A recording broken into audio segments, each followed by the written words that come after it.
আমি মোহাম্মদ ইকবাল রব্বানী।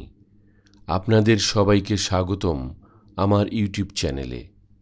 আজ আমরা ঘুরে দেখব ইউরোপের অন্যতম প্রভাবশালী দেশ জার্মানির 3টি বিখ্যাত ঐতিহাসিক স্থান। এসব স্থান শুধু জার্মানির ইতিহাসই তুলে ধরে না, বরং মানব সভ্যতার গুরুত্বপূর্ণ ঘটনাগুলোর সাক্ষী। চলুন শুরু করা যাক। বার্ডেনবুর্গ গেট। জার্মানির রাজধানী বার্লিনের কেন্দ্রস্থলে অবস্থিত বার্ডেনবুর্গ গেট দেশটির সবচেয়ে পরিচিত প্রতীকগুলোর একটি।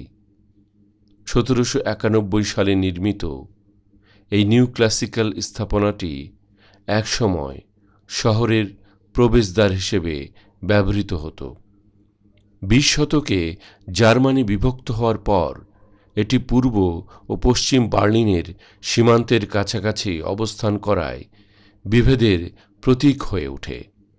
কিন্তু 1989 সালে বার্লিন প্রাচীর ভেঙে যাওয়ার পর বার্ডেনবুর্গ গেট জার্মান পুনরুত্থীকরণের প্রতীক হিসেবে নতুন পরিচয় পায়। আজ প্রতি বছর লাখো পর্যটক এই ঐতিহাসিক স্থাপনাটি দেখতে আসেন। Colon cathedral. জার্মানির কোলন শহরে অবস্থিত কোলন ক্যাথেড্রাল বিশ্বের অন্যতম বিখ্যাত গথিক স্থাপত্য নিদর্শন। 1248 সালে এর নির্মাণ কাজ শুরু হলেও পুরোপুরি শেষ হতে সময় লাগে প্রায় 600 বছরেরও বেশি।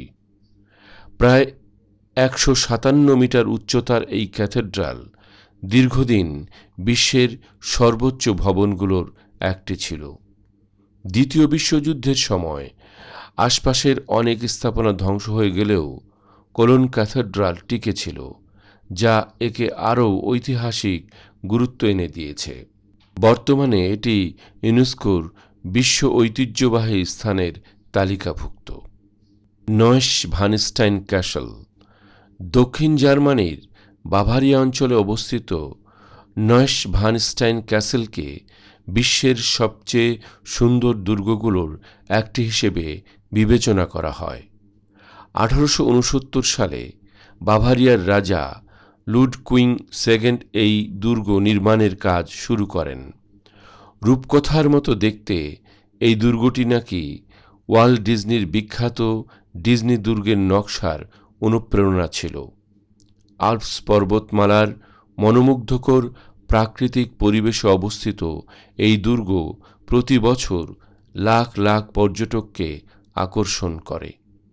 তো বন্ধুরা, এই ছিল জার্মানির 3টি বিখ্যাত ঐতিহাসিক স্থান: বার্ডেনবুর্গ গেট, কোলন ক্যাথেড্রাল এবং নয়েশ-ভানস্টাইন ক্যাসল।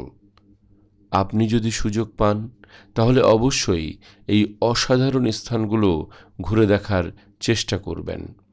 ভিডিওটি ভালো লাগলে লাইক দিন, বন্ধুদের সঙ্গে শেয়ার করুন এবং এমন আরও তথ্যবহুল ভিডিও পেতে আমাদের চ্যানেলটি সাবস্ক্রাইব করতে ভুলবেন না।